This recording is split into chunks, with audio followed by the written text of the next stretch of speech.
Hello, hello. Hey Lenore, how are you? I'm awesome. How are you? I'm doing great. Good, How was, good. how was your weekend? It was good.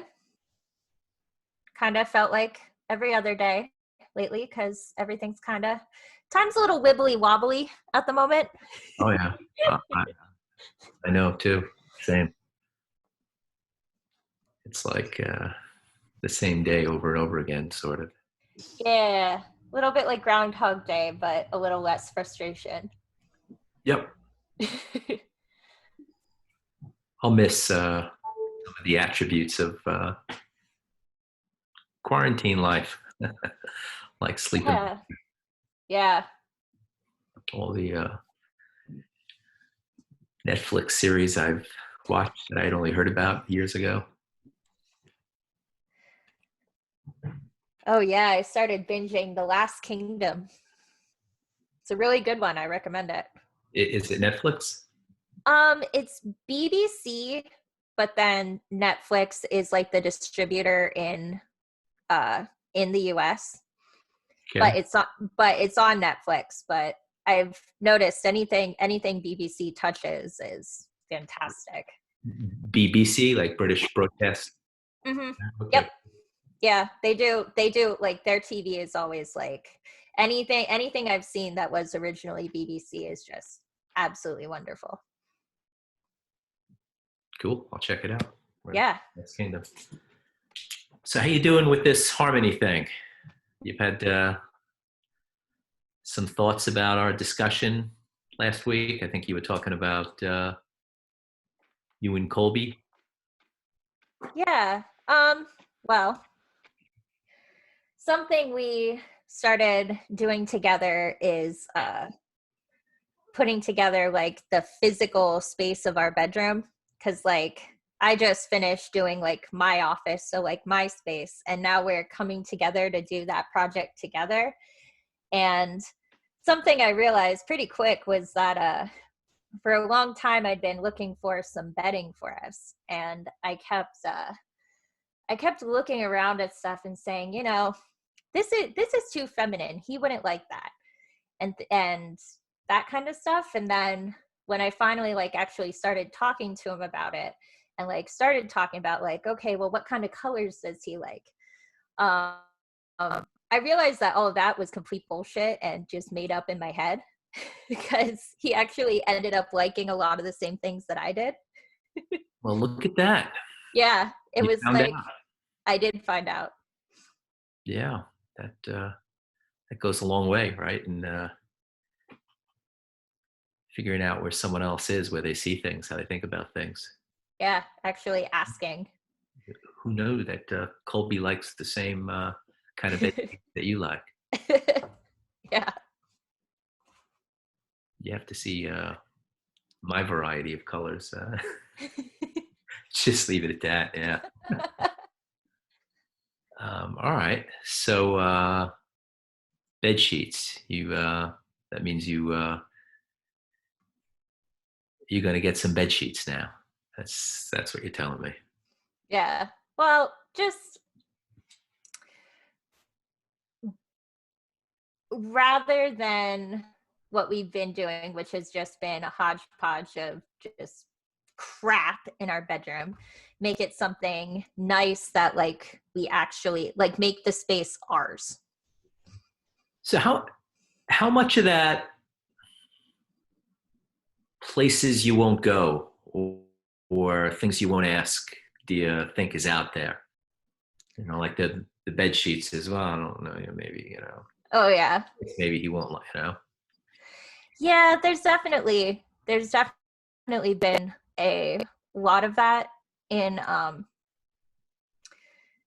there's been a lot of that for us, and it's only recently that like we've talked about a lot of things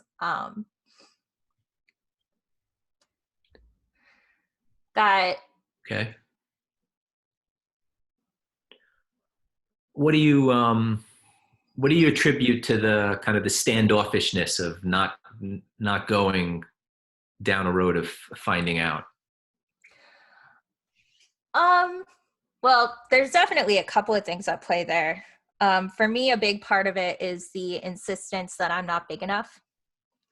And also, hand in hand, but side by side with that, for me was the feel sorry for me.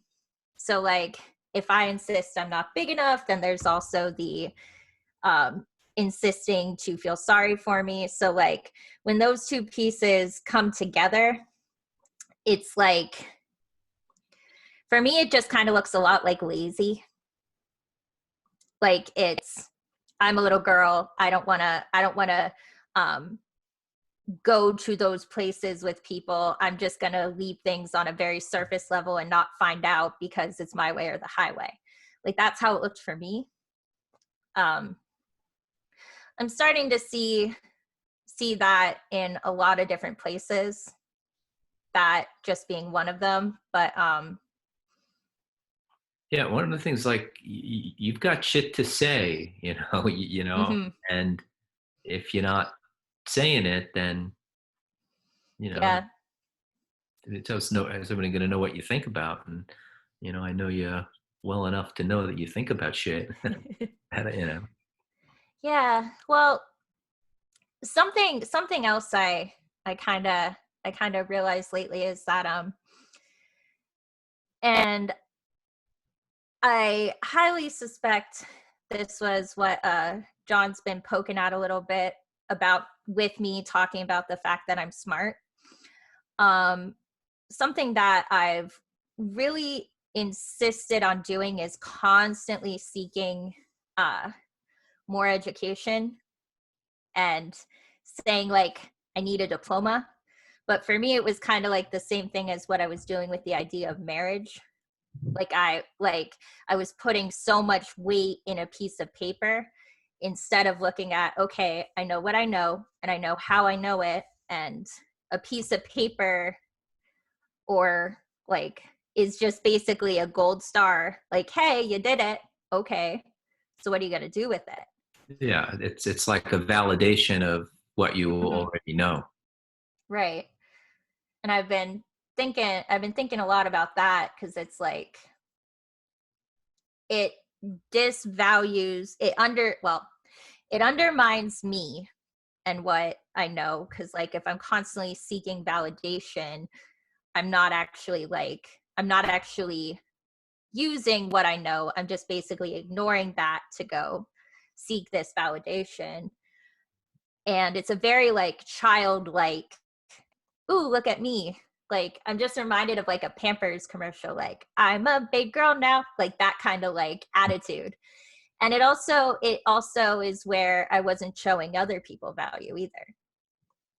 Like putting more weight in uh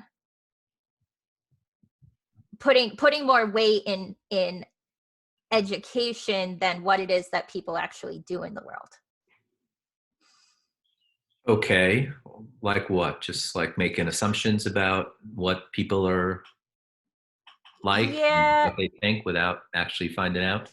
yeah. And also like blowing people off, um and seeking out um blowing people off and going to someone else for their opinion on something, instead of like talking to people who know about that certain thing. But I'm like, well, you don't have a degree in that, so you don't know. Like that kind of thing. Like I saw myself doing that a lot. Okay, so it looks like because you discount yourself, you kind of assume that there's some credentially thing out there, and Yeah, see it in yes, somebody else, and you don't go for it or find out what they know. yes, yes.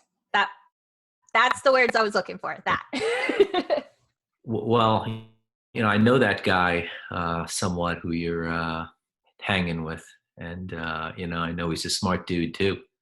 So it sounds like you got two people with lots to say, and stuff ain't being said because of some fear or threat or for you on, that you just don't think you're worth, in what you know. Hmm. And damn, I mean, yeah, how many times does that one have to be pointed out to you, Lenore? I mean, no shit, you're Hmm. Yeah, like it just gets to a point where it's like, okay, well, I do know shit, so how about I use it? yeah, if I'm on the other end of that, I kind of like to see how you think about things. Um,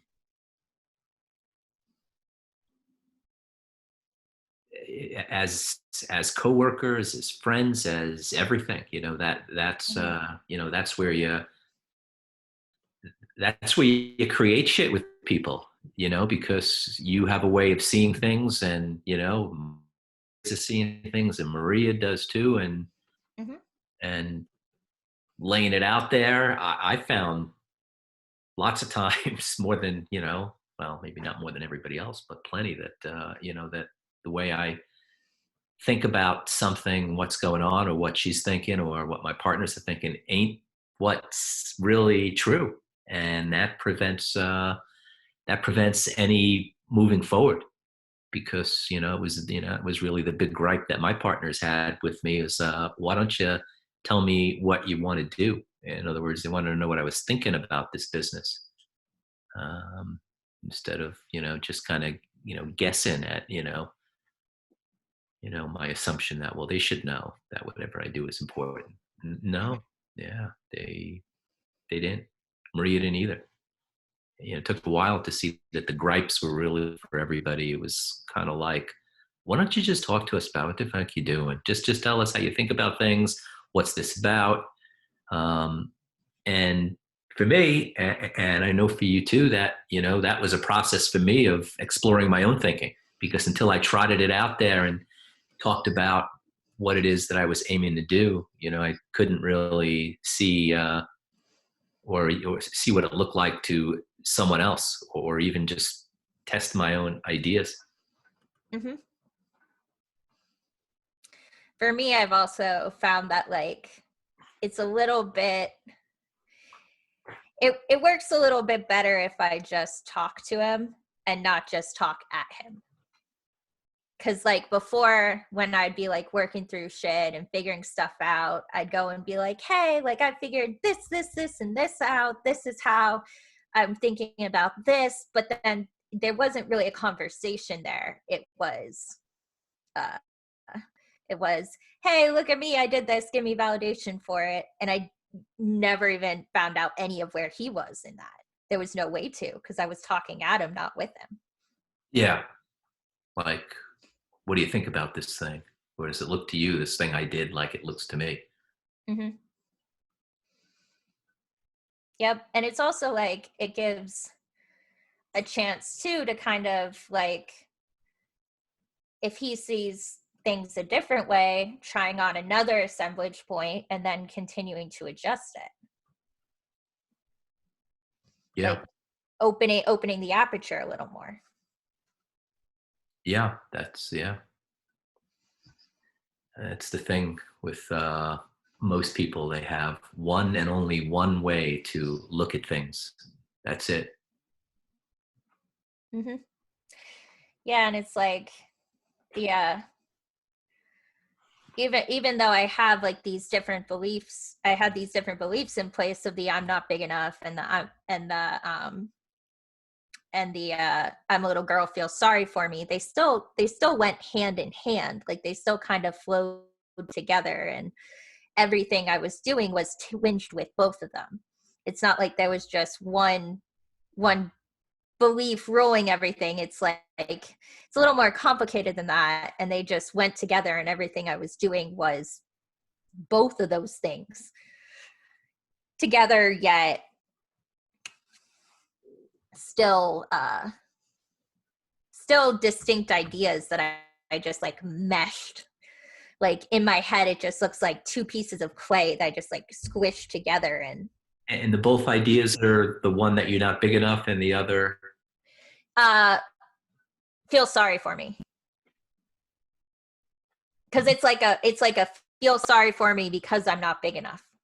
But they're still like kind of two ideas, like two facets of one thing that were just like smushed together in my head. And then Yeah, they both originate from the same thought.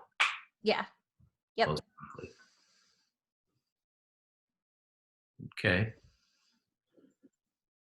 Well, it seems like you got some visibility there.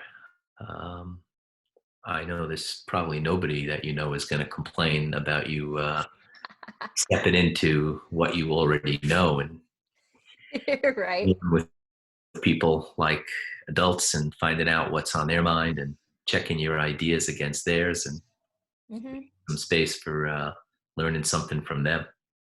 Yeah. Cool. Let's see who else we got here.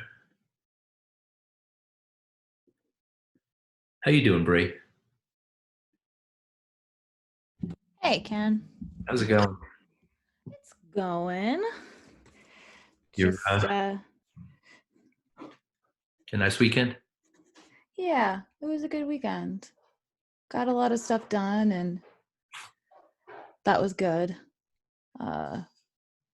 Just basically I was playing a lot of catch up with stuff I hadn't gotten to during the week. So Okay.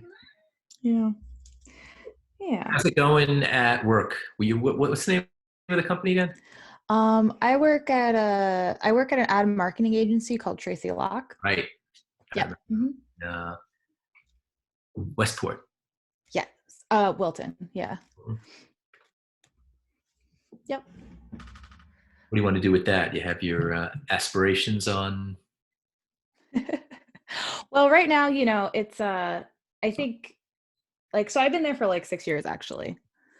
And funny that you brought up my career, because what I was writing down was like stuff I've been thinking about where I want to go with my artwork.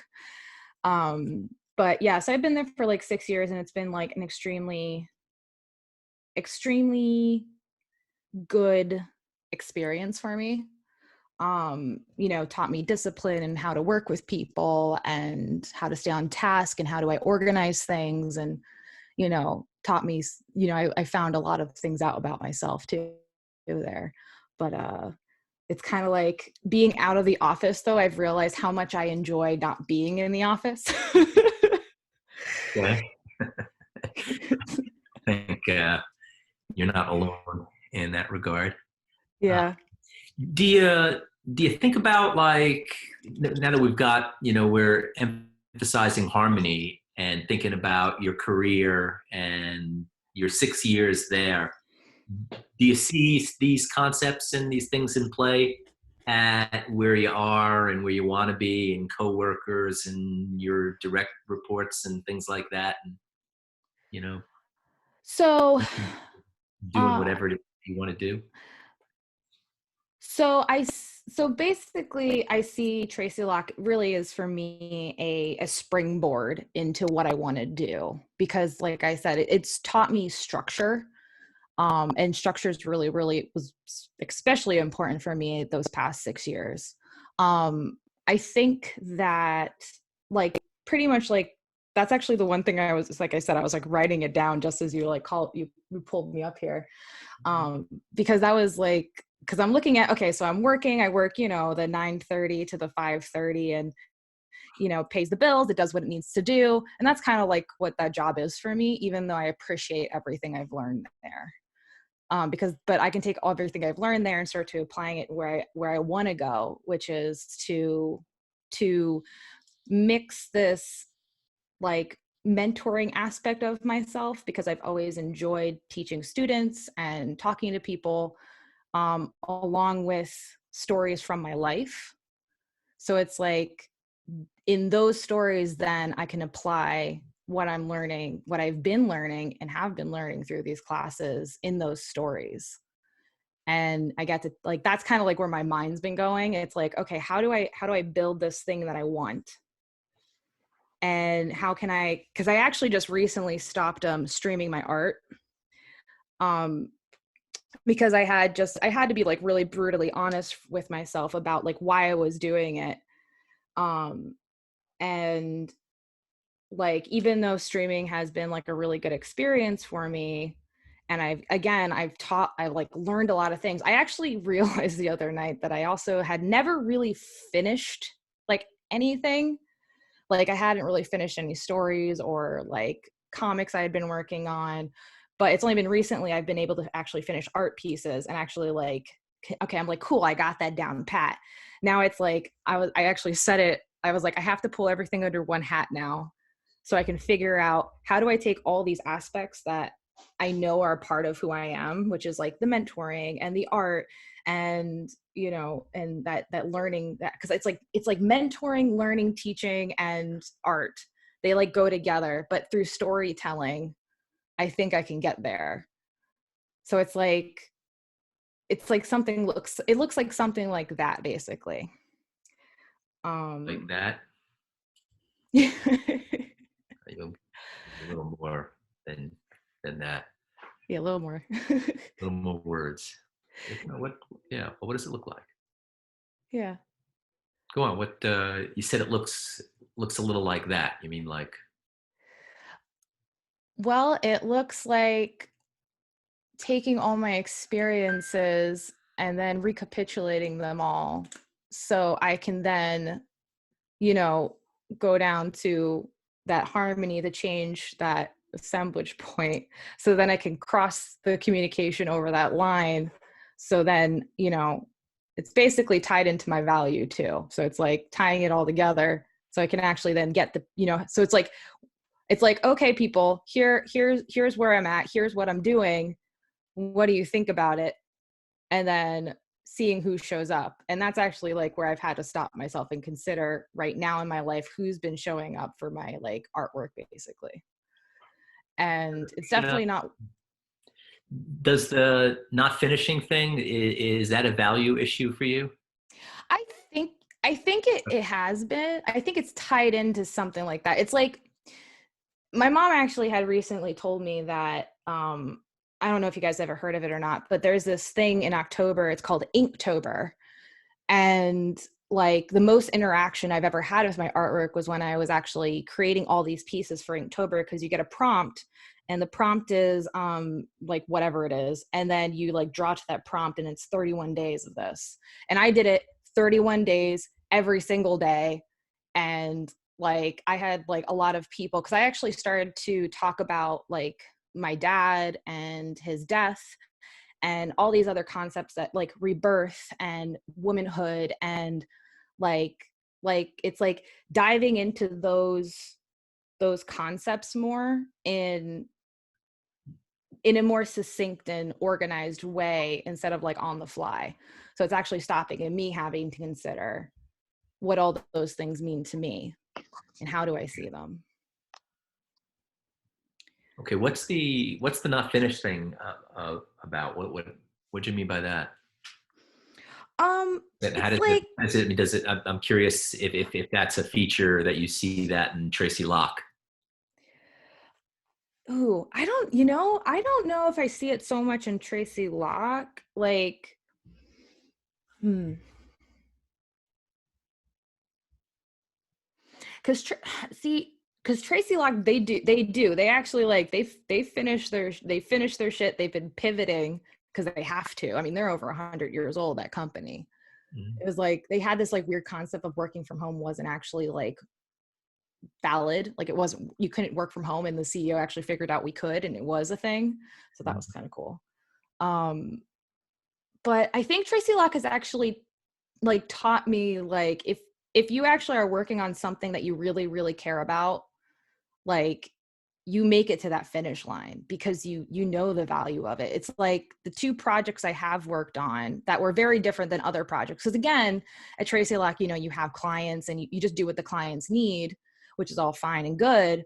But the projects that I've always seen people that really gravitate towards are those ones that really mean something to them. So like they've only recently put in uh like more of like a community program. Like we would do International Women's Day, and I actually last year had let out International Women's Day, where he had done these illustrations of like these women that had inspired us from the past and from the present day.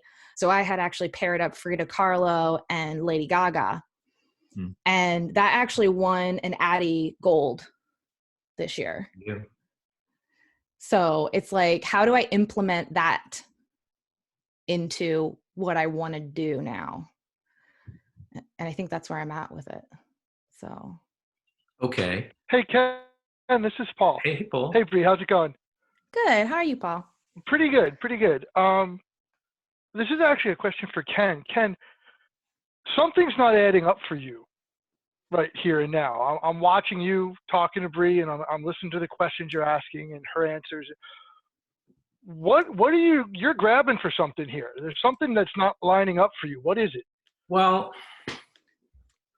I want to find, here's the thing. It's that harmony, these three concepts, they're all interrelated. Be one, harmony, and do. They go together. In fact, they have to all go together if you're going to have a kind of communication that creates reality.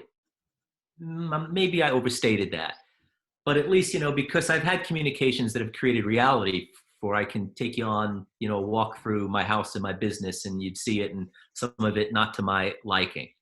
But when you're talking about, like with you, Bree, about creating a reality to your liking, and a good place for me to always start, because it is for me too, is in work. It's just a big reflection of where these concepts for me are operational or not operational. And it does start with B1. I mean, we do talk about B1 because if B1's out of whack, Bree, if you don't, if there's an issue with thinking, finishing things, there's an issue about value, it's going to reflect itself in being able to be in harmony, right? Like Lenore said that, if it's a value thing for her, how do you find harmony if you start with a fantasy? And so that's where I'm kind of, Paul's right. I'm kind of fishing around to try, clumsily for sure. No, you're totally getting there, Ken. No, you're doing fine. All right, but you're right. But I'm trying to give you a hand just to see how, just play around and see where things might not be lining up here for you. Okay. Bringing your experience in here, right? So, because that's it, because this is the shit we're talking about here, Brie. It's like, you want to do something, and I can tell that. It's like, I mean, that just burns through there. So then the question is, like, where are their hang-ups here? Where's B1 not working? And if B1's not working, then you can bet, harmony's not working either. It's always been the case to me. I think it's true for everybody. I'm not big enough. I can't do this. I'll get to it tomorrow. So that's okay. That's where I'm going. So does that give you some more meat on the bones to go ahead? Hey, Bree. Hey. So what is the what is the thing that you're trying to do, kid?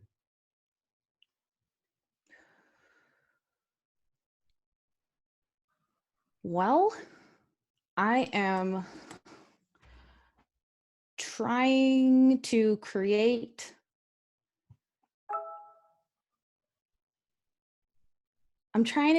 something where everything works together, and where I can take the experiences that I've had and what I've learned from those and share that to make an impact with my art. Like, it's like, can I suggest something? Sure. Why don't you start with forgetting about saying with your art? If you're going to make an impact, girlfriend, make an impact. Okay. If you're not, then don't do it. Don't worry about it. Okay, I think I see what you're saying. Yeah. What am I saying? Because you've never seen it in the past. So this will be a first. And I'm really voting for you here. I'm on your side on you seeing this. So surprise me, okay? Okay. Come on, go for it. Okay. Well, I mean, for what I'm hearing, it sounds more like, you know, why worry about, you know, is if it's art or if it's illustration or if it's this or if it's that. Kid, get your message down. Whatever the hell that is, okay? I'm not telling you what your message is, nor will I. Right. But I will tell you that you're going to have to express your message, not somebody else's. Yeah. And you're not going to do that by pambering around and saying, "Oh, I don't know. I've got one of these days. I want to do it with my art. I want to do it with that." No, you're not. You know, come Mhm. on. I've known you a long time, girlfriend. I'm not bullshitting you here about this. Yeah. Okay. So, look, I know for sure that you're a smart kid. I know for sure that you've got some shit that you got to say to the world. But I also know that you're sitting around with your thumb up your butt, not saying it. I mean, you're in good company. There's a bunch of kids that are doing the same thing, and they all know they all know who I'm talking to. Mm-hmm. They do. And so the thing is that, look, Bree, don't do like they did. Show them how the fuck it's done, kid. I know that you figured this out where the other folks didn't, and I know that you did it. Now cut it out. After that boy, there wasn't anything else for you to do except figure it out, and you did. Now, I've been proud of you for a long time now. Keep it up. Okay. Yeah. If you got it, just try it. But, it's a big thing. It's a it's been a thing for lots of people. But let me talk about me. It has been. It's like, what do you do when you know something? Well, you're either going to stand up there and just strut your stuff because you know it, and just because that's what happens when you know shit, or you're going to hide or wither away. Right. I pretty much figured, because I've thought a lot about this, that it's just something like, people know that you know shit, like they do, and they know when you hide shit. And so, give it up in the sense that you can try to keep it behind your back as much as you want, but it's like people can see, that there's something quality there, and so why would you not give the peeps what they're looking for, you know? Yeah. Hey, I'm not big enough. Who am I? Why me? All of those issues like that have been things that I've dealt with over the years. Right.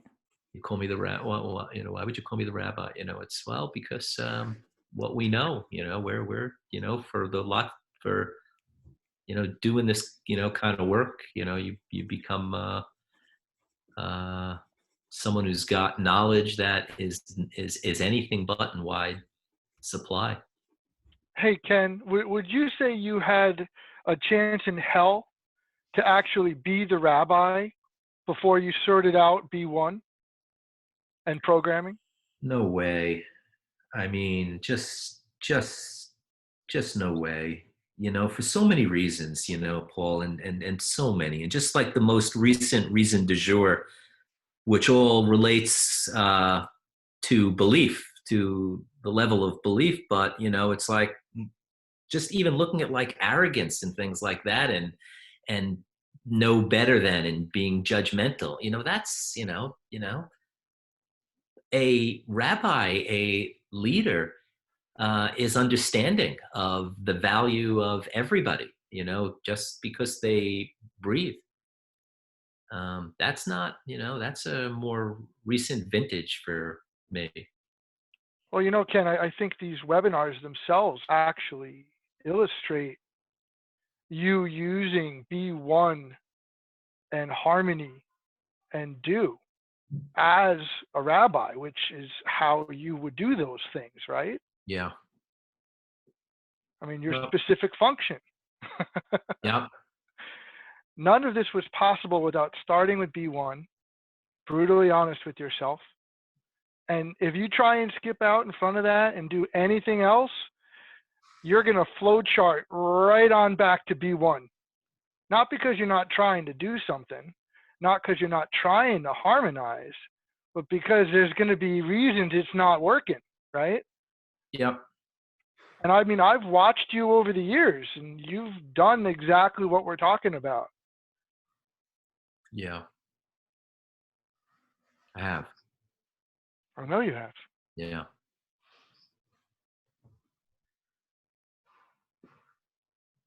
Well, cool.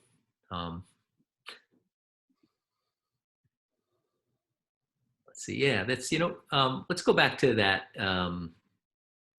playing field, that last one there, Terry. Because we're looking at the 3 points, and these B1 is in a quadrant called specific function. It's like John asked Bree, or suggested to Bree, find your message. That was like it, like for me too. Like, what is it? Like, find my message. You find out, what it is that I'm here to do. Is another way to put that.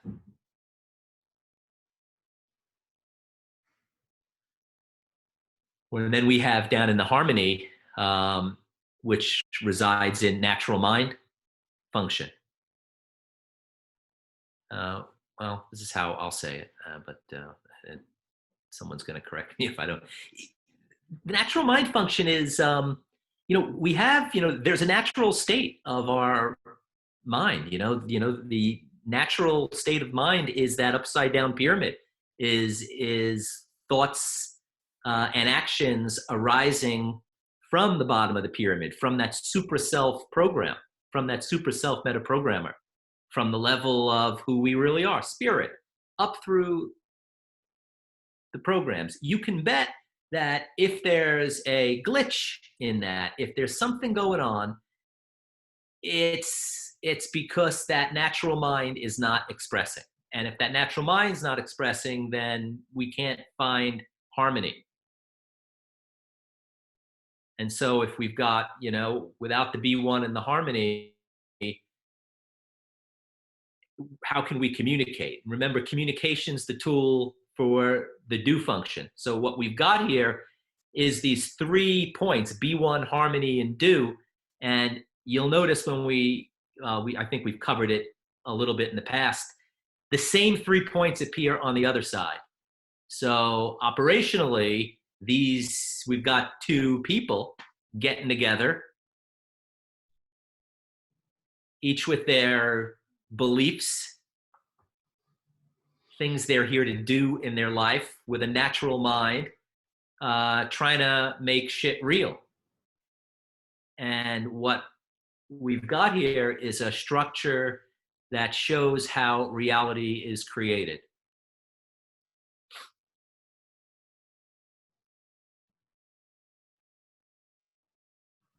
Okay. You guys with?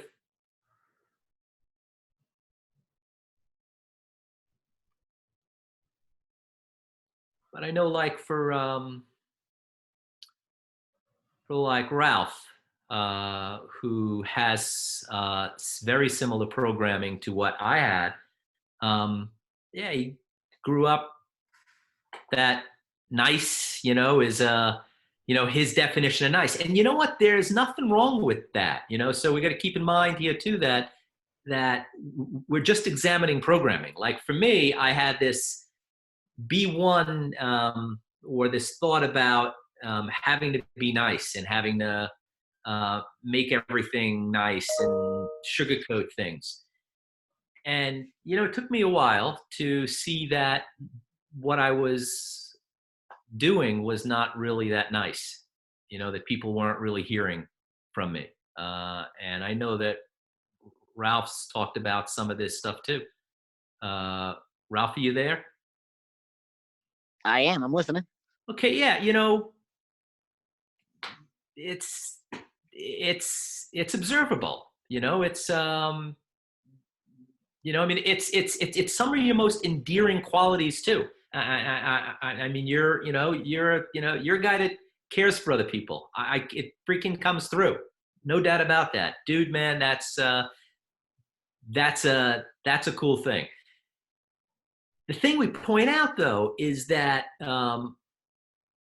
when you deal with these concepts, sometimes you find out some subtleties of how you think about things that don't work as well as you'd like them to, right? So like for me, I used to be like, hey, I'm the nicest guy in the world. It's great. And Ken Kaplan's a nice guy. But also that was the same Ken Kaplan, nice guy, who would be hesitant to say something to somebody. Okay, or be angry at somebody if it didn't go my way.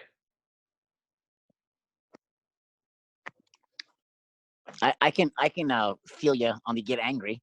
It doesn't go my way. I get that. So how do you make sense of it? How does it play out for you, the being nice? Well, so the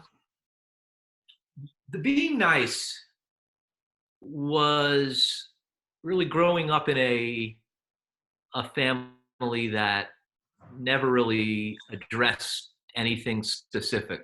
And what I mean by that is that you'd never really hear from anybody in my family. It just wasn't part of my experience that if something was on your mind in the Kaplan family, that it would be aired out, kind of like Lenore was talking about. It wasn't, it was, you get all angry, but not like angry with like, hey, we gotta resolve this. It would be more like pent up frustration, anger. So we prided ourselves. I grew up in like, yes, the Kaplan family were really a very nice family, and look at Ken Kaplan, he's really nice. And then only to kind of pick away at that and to see that not saying what's on my mind is not nice at all. In fact, when I didn't say what's on my mind, the other side of that was where the anger was, because I just hold it in. It comes with anger. I mean, those go hand in hand. You didn't do this according to my liking. I'd give them a polite smile, and and then I'd be angry at my partners or at Maria for a week or a month or 2 months or however long. So now, when you still do that, because I'm telling you, I can really see where you're going with this a little bit. Like I feel it myself. The only thing I'm able to do is control how long I'm angry. You know what I mean? Like it used to be months. You can control even why the anger is there. That the B1, the tool for B1 is programming.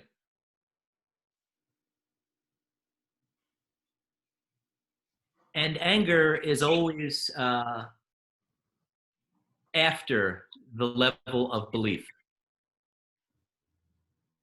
Right? So by the time there's an anger, you're already, the belief's already generating it, right?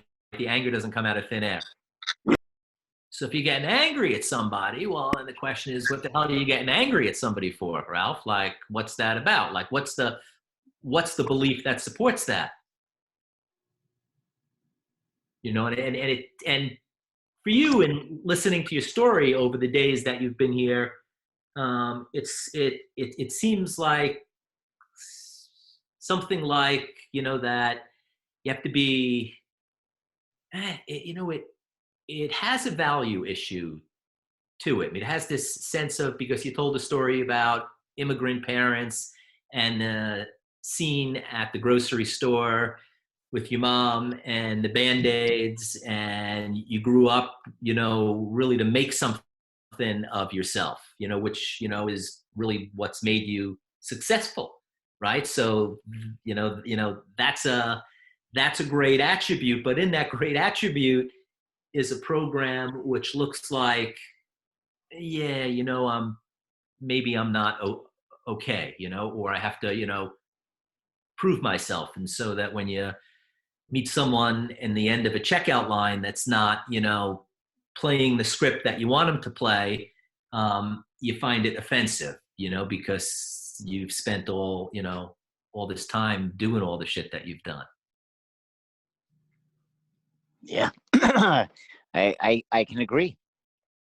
That's why it's like, I guess a measure of success doesn't get you on the I do harmony function, correct. It's just trying to get ourselves correct. That's why I'm so interested in this. Yeah, it's and what I tell is that I've told you this in the beginning. Like, you've got like a really solid foundation of a work ethic and a generous, caring person. I'm pointing out, like, for me, I had no problem with that. At the law school and things, but there was a glitch in the programming, which affected what I can make real. Because where's the harmony? For example, if you're expecting that people treat you a certain way, I mean, who's to say they have to, and how do you know why they're not? There's a built-in fantasy there where things have to go this way. You have to play according to my script. And man, having an insistence on people playing it according to my script has been one shitty movie. Yeah. Been there too, Ken. Yeah. Been there too. Yeah. Kind of like Groundhog Day. Yeah, it's like Groundhog Day. It looks like, it's it throws off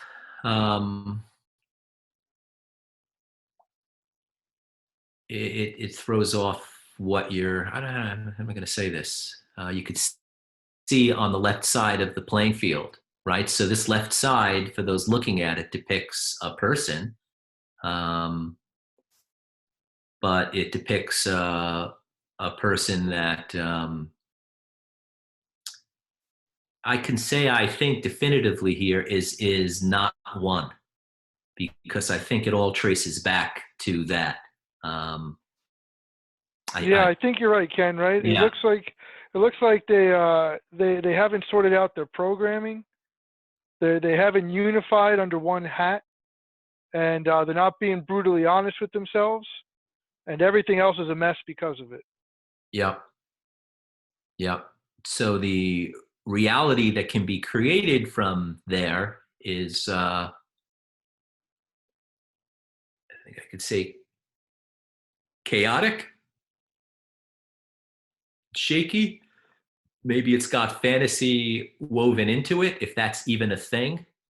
It does seem to me that I've seen partnerships and people come together in business that each, for example, was not trusting of the other one. Let's just take that as just one example of a B1 issue where, for whatever reason, they decided that, you can't trust people, you'll be taken advantage of, which, is something I see. I see it a lot in solo attorneys or solo practitioners. But to see it in a partnership, well, if that's going on there, where's if that B1 issue is there, where's harmony going to be at? Where do you find harmony then? And if those two things aren't operational, well, then if you're looking at this image on the screen here, you can see that the do function is out of kilter. It's not on the parallel axis. It's not meeting the other person.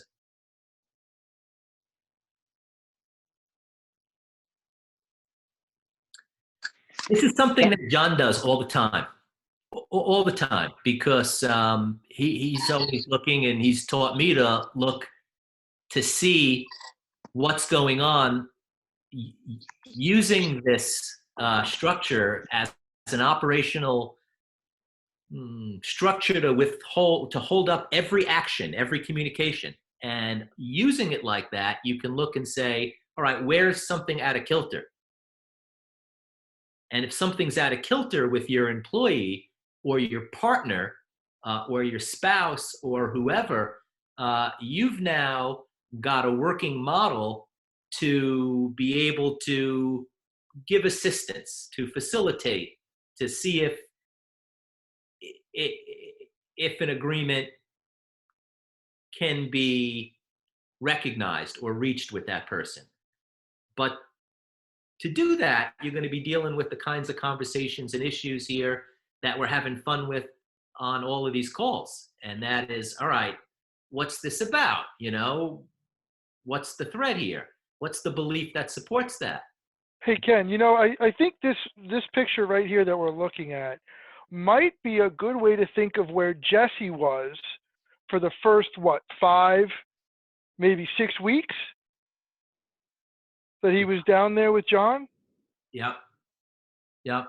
So do you want to lay out that or how that is? I'm following you. Right. Well, I mean, if Jesse's on, Jesse I'd love to hear Jesse I think so too. lay that out, because I don't think it would look like this right now. Yep. Where's he? Is he? What do you think, Jesse? I think that's absolutely true. When I first got here, I wasn't at one with myself at all. There was a whole bunch of things that I didn't accept about myself, one being gay. And I didn't really have a specific function. It's like, what do I want to do? So those were things that I really had to get in place before I could actually be in harmony with anybody. Yep. So, you know, that's where I actually had to start. I actually had to look at where I was a human being first, you know, and first and foremost, and I had to be honest with myself about where I was selling myself short. I looked at myself as something other than human. I put myself down, and I didn't value who I was or what I did. And those things both have value, and that's part of being one, is that I express that. And that way I can actually be in harmony with other people because they know who I am and where I'm coming from. Okay. And John was pressing on the harmony thing, but can you say that this way, that what he was seeing, that's probably a light way to put it, suggesting, that's maybe another way to put it, facilitating or giving you a hand with is to see if you would move or change the point of view, or more particularly the way you assemble the world. Hey, Jesse, assemble the world differently. Yeah, I would say that's true. I think that's still going on. I still have some beliefs about things that get in the way for me being in harmony. A lot of the beliefs that I had from childhood were very self-protective and self-absorbed. They were, you know, I was all about myself, me, me, me. How do I take care of myself? How do I get what I want? And it wasn't considering what other people needed or wanted. And it left me not able to be in harmony with people because I wasn't considering what other people needed. I wasn't really paying attention to how I was interacting with other people. Even recently, it's just, okay, why didn't I pay attention to what somebody told me? I said I listened, and then I went ahead and not did, and then I didn't take pictures, for example. It's like, if there's going to be an exchange of information and I say that I'm going to do something, it's important that my word is kept, that I pay attention, because that's how people are going to find me and trust me. That's where I'm actually going to be in harmony with people. So they can count on what I'm saying and they can count on what I'm doing. And, if I'm not at one with myself and then I'm thinking that I need to be somewhere else or something else or anything else, then there's no stability there. I'm all over the place. It's kind of like that red triangle that you see on the screen. It's not landing anywhere. Um, so that's a constant. We have beliefs. I know I do, that prevent me from being in harmony with people. Getting angry instead of actually seeing what somebody's saying to me. Okay, why did you say that? What was the point? What am I not paying attention to, instead of being self-absorbed about my anger or my pissies or how I think it should be? All of those things get in the way for me actually expressing and being who I am, and then being in harmony with other people. And it prevents me from actually communicating anything that does anything, because I'm more concerned about, oh, am I being nice? Or, oh, is that what they want me to do? It's like, how can you be at one if I'm, trying to do what I think that other people want me to do? That's not at one. That's not even me being myself. Yep, that's fact. That's true. Yeah, that's why B1's sitting up there in specific function. What is it? Who is Jesse? That's who's Ken Kaplan? Who's Ralph? Who's Bree? Right. Who's Nor? What? It's What like, do and they that's not, do? it's not something that anybody else can define for you. And that's the big thing. It's like the questions that get asked are really introspective to me. It's like, okay, well, who am I really and what am I doing? It's like, and what am I doing is, okay, am I doing something because of some other person, or am I actually expressing who I am? And that's been a critical question. Yeah, yeah. I know that's been a big part of what you've been working through there. Yep. So that's even where I have to start before I can be in harmony with anybody else. It's like I spent my life being a people pleaser. And it's like, okay, so I know what I want and I know where I'm going and I know what I love to do now. So let's get that done instead and focus on that. And that way people actually know what I do. It's like the body work that I do, the rolfing, and, programming and the body are very connected. So, what we talk about here on the calls totally links to what I'm doing when I'm working with people. And for me, the message is that, those two things are connected and they're inseparable. You can't treat one without treating the other. And so to find a place to actually communicate that with my clients is what I'm working on now.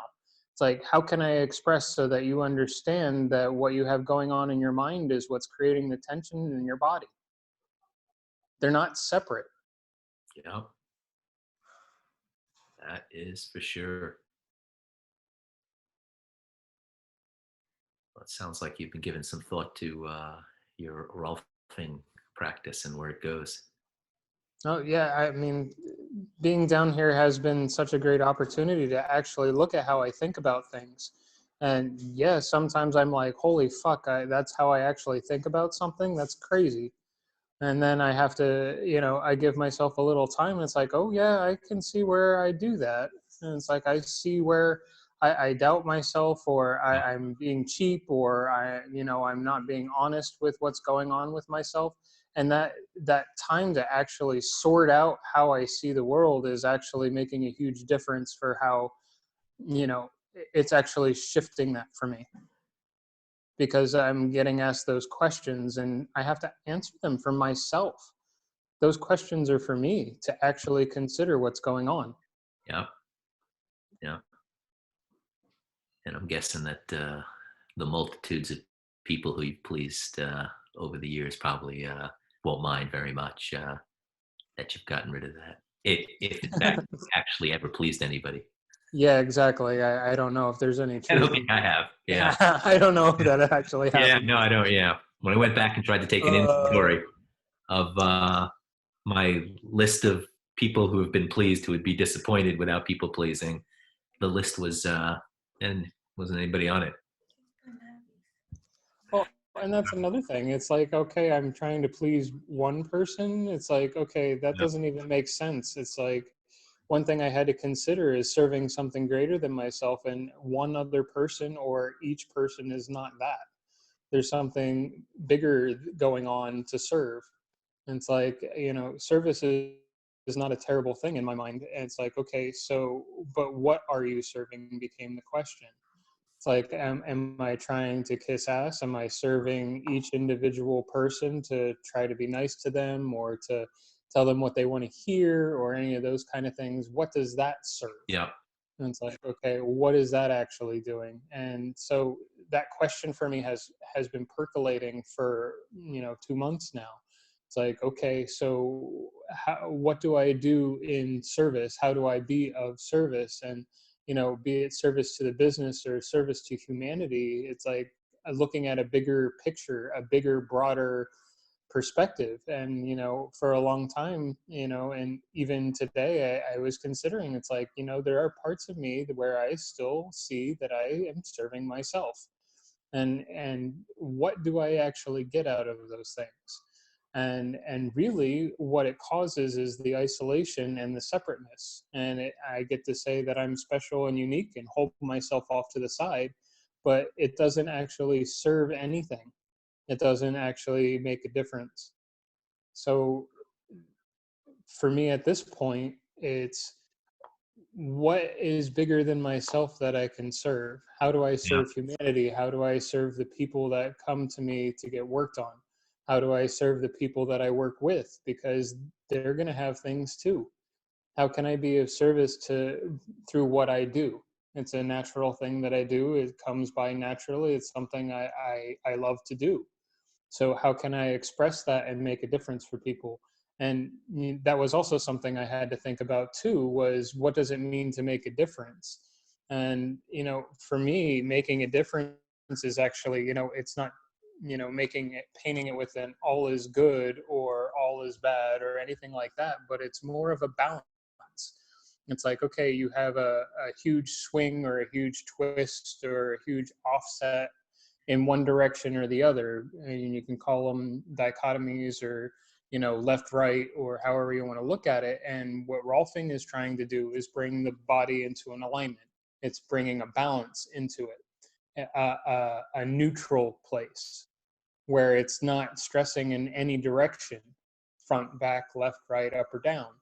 And that's the same thing I think with belief structures, is that certain things, they're not neutralized in our minds, and maybe we're seeking pleasure, but maybe we're for me, I was beating myself up a lot. It's like, okay, well, that's definitely not a balance of any kind. It's not a balanced thought because I'm swinging off onto a negative or a positive. It has a charge on it. So Mhm. how do I neutralize the charge on my belief structures, or how do I neutralize the charge or the Yeah. tension that's built up in somebody? Yep. Yep. And we'll tomorrow we'll get into do function, and we'll what you're talking about, Jesse, is a good introduction, because notice that the point of do function resides on the other side of the playing field always. In other words, it's on the other person's side. So when you talk about doing something and making a difference, um, you got to consider who's on the other side. That's why do function lines up in both triangles on the opposite side of the playing field. You're like reaching across to serve humanity. Right. It's like, what can I do for you? Yeah. Well, cool. All right. Well, how about on that, we'll come back and talk about do function tomorrow. Cool. Sound good? Sounds good.